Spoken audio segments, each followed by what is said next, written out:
Guys, this backpack is just so full. It's insane. I will show you later. I didn't sleep.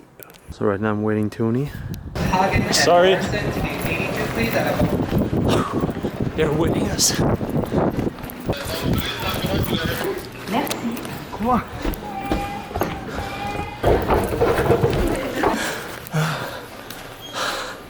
We made it. Columbus, here we are. Let's do this. This interaction felt like home to me. Make sure we introduce and cue up the video for our next speaker.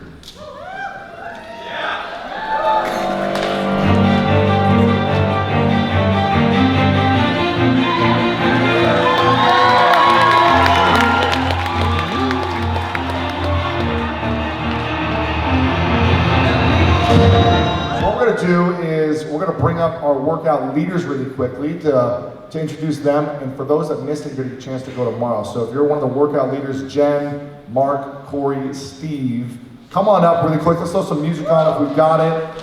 Come on up. You never want me. I know, but I'm just a slave unto the night. Okay, Marc got here late. He's from Montreal. Don't blame him for being Canadian.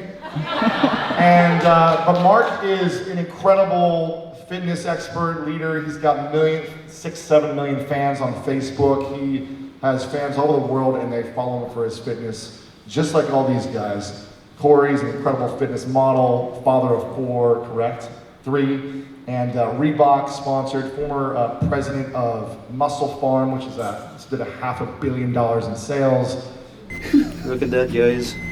Lewis made some Team Fitt shoes, Team Fitt Converse shoes. Repping it.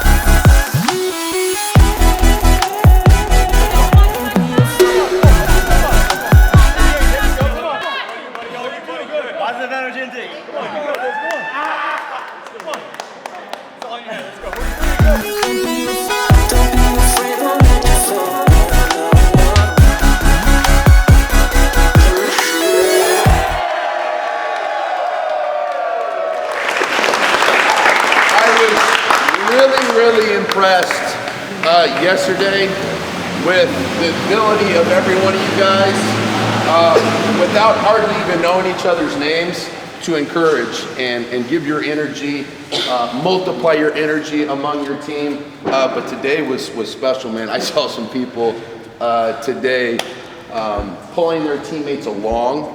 Rachel! It's inspiring.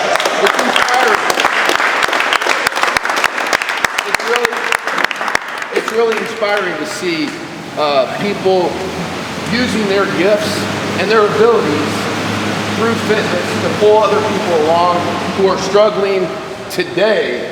But you guys have no idea when you accomplish things or push yourself further than what you feel you're able to do, how much that helps that person grow, but also you, because you realize that you have the ability to affect change and inspiration in somebody else. So that's super powerful for me to be able to just watch, or for you guys to be able to take somebody else with your encouragement to the next level. That's powerful, And when you guys leave Columbus and go out to your different cities of where you're at, you kind of empowering yourself with the knowledge and the ability that you have to affect change in something as simple as just encouraging somebody, because it takes just as much energy for you to push your own self as it does for you to look over your shoulder and see somebody struggling and pull them along with you. It actually, for me at least, when I'm conscious enough to be able to do that for someone else, it actually kind of pushes me a little bit further, gives me a little bit more energy, gave me everything that you had. I want to thank Marc and all the guys today for giving up their time. I want you you guys just take a deep breath in and just feel this moment for a second. To work with a guy like Steve, and Mark, and Dee, Grant, all these trainers that gave their time, and just the daily strategy. I can't stress it enough. When you walk out this door, it's only 7:30. Think of what you already accomplished already. And so we got it down at 4 at my gym. Like when you come out of the gym, it's 5:30 and you got the day to just crush. And so I want you guys to understand that that's such a big, important part of this success, the reason why you're here. And so I want you to just understand that today and keep doing it, because I honestly wouldn't be where I'm at if I didn't keep that daily strategy for 10 and 15 years. That is so key. So, appreciate you.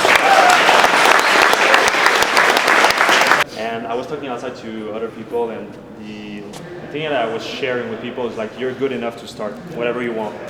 And you never know, like I'm sure like it was like that, like when you guys started, you don't know what will happen.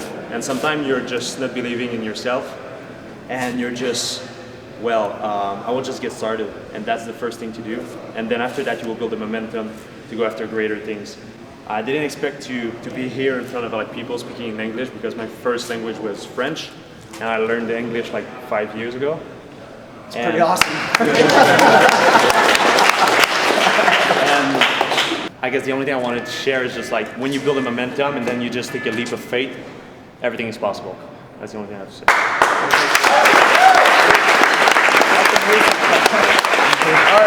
All right, man. I'm appreciative of every single one of you guys. I'm appreciative for your gifts, your talents. I'm also appreciative for what you guys lack, and the fact that you guys are here trying to grow, willing to put in the work. So for that, I am thankful. All right, let's get a be great on 3. 1, 2, 3, be great! All right, guys.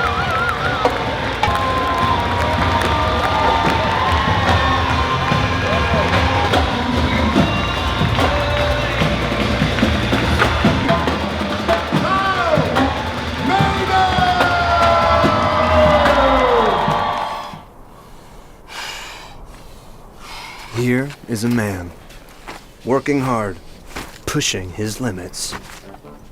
You got this? I got this. Cool, he's got this. Wait, what? You don't have arms. But you don't have legs either. Oh, really? I must have left him at home. You left them at... Dude, that's not funny. You're on top of a mountain. It's dangerous.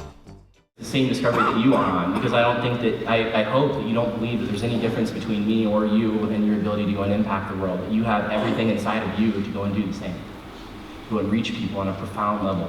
And that light inside of you needs to be shared. And I know and I get that there's sometimes that fear of sharing that truth and sharing what that is. It's so critical in the world today that we need that. Again, getting to the story that I haven't shared, I climbed Mount Kilimanjaro, and that was pretty cool, and I actually thought after that I'm never climbing another mountain again. They say that the best mountaineers have the shortest memory, because every trip sucks. But it's amazing, it's beautiful, it's just like 95% it sucks. And that 5% is awesome. We showed up, had an epic failure up in a smaller peak, a 9,000-foot peak up in Mount Shuckson in Washington State. But then it was like, it was like really bad. It was terrible, a gnarly blister on my leg. And I'm like, I'm about to go and take on a mountain that's nearly 23,000 feet. And I just got my butt kicked by this 9,000-foot one. And we show up to the mountain, and all of a sudden, we didn't even really publicize it. I didn't really want to make it like a media spectacle. It was not my intention. And all of a sudden, like, because we had to get the permits and kind of had to go and explain, well, there's this guy with a disability that kind of wants to climb this thing. Then they started to go, and the Argentinian government was like, well, actually, we have this initiative that we just started that we'd like you to be the first honorary member of. And we are opening, like, all of our parks, finding ways to go and make them more accessible to people with disabilities. So, wow, that's pretty cool. And we were going to go to the office to meet one of their ministers of tourism. On the way to the office, we're walking there, and there's this guy that's an amputee, and he had to pan out to, get back to bed. And he said, "Maestro." I didn't know what that meant. And my guide said, "Do you know what that means?" I said, "No." He said, It means master. Whoa. And we show up to the mountain. We get there, and actually at first it felt really strong. I had some rough days going into it, but you know, it was like, I got there, I'm feeling strong, we're going along, and I was pretty crushed on this like 4th day though. It was this, I could climb these penitentes, these ice peaks, these ice pillars, right?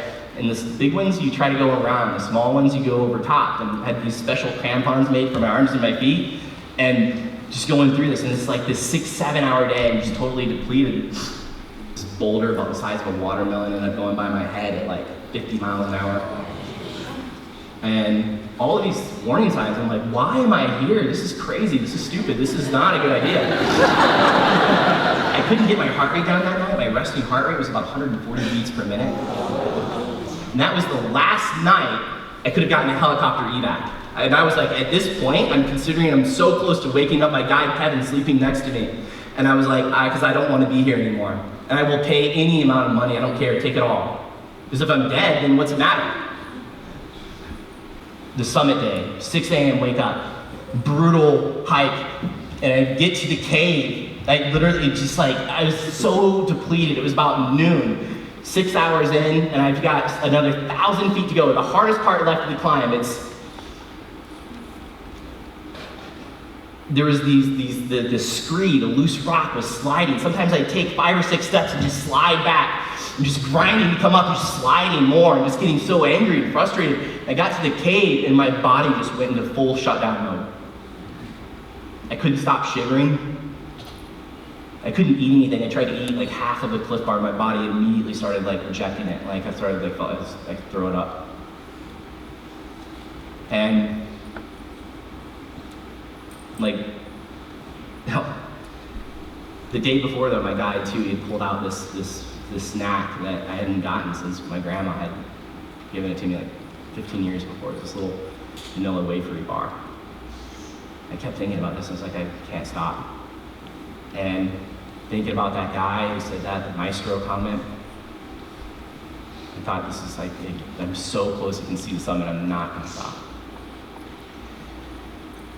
You know, my 1,000 feet up this ice wall, my gear's breaking, my crampons broke, all these things are going wrong, and it was just continuing to go, and this mantra I kept repeating in my mind, it's my go-to mantra. My friend Richard Mackwitz is a Navy SEAL, he said, not dead, can't quit. Just making me launch, not dead, can't quit. But I asked myself, are you dead? So I knew if I heard that voice back, and I wasn't. Sometimes I didn't know. My guide, 2 o'clock, he tells me if you don't hit the summit by 4 p.m., you have to turn back. I don't care if you're 100 feet away. It's too dangerous. Just inside, it was like everything to go that last 100, 200 feet, crossing through this ridge line, and ended up hitting the summit at 4:15 p.m. And it was everything I can imagine. It was breathtakingly beautiful. The summit was like about the size of the stage. So, at that point, I mean, I had to pee. I actually had to take all my clothes off to pee. And I was like, probably the highest naked person in the world. That's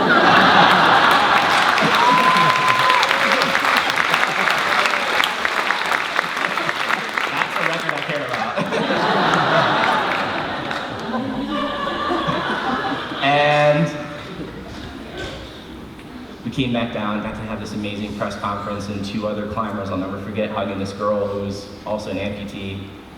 She hugged me so tight, I thought I'd give good hugs, and she like blew me away.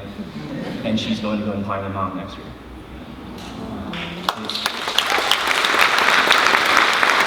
In those moments, like when I say find your why, like I don't mean like the things you can go and put into words. It's inside of you, and things that are like you cannot put into words. And it will propel you forward. You just have to find it inside of you. Those are those make or break moments. And you all are too important to this world to not go out there and pursue that why. So thank you for this experience. Thank you for helping wake me up.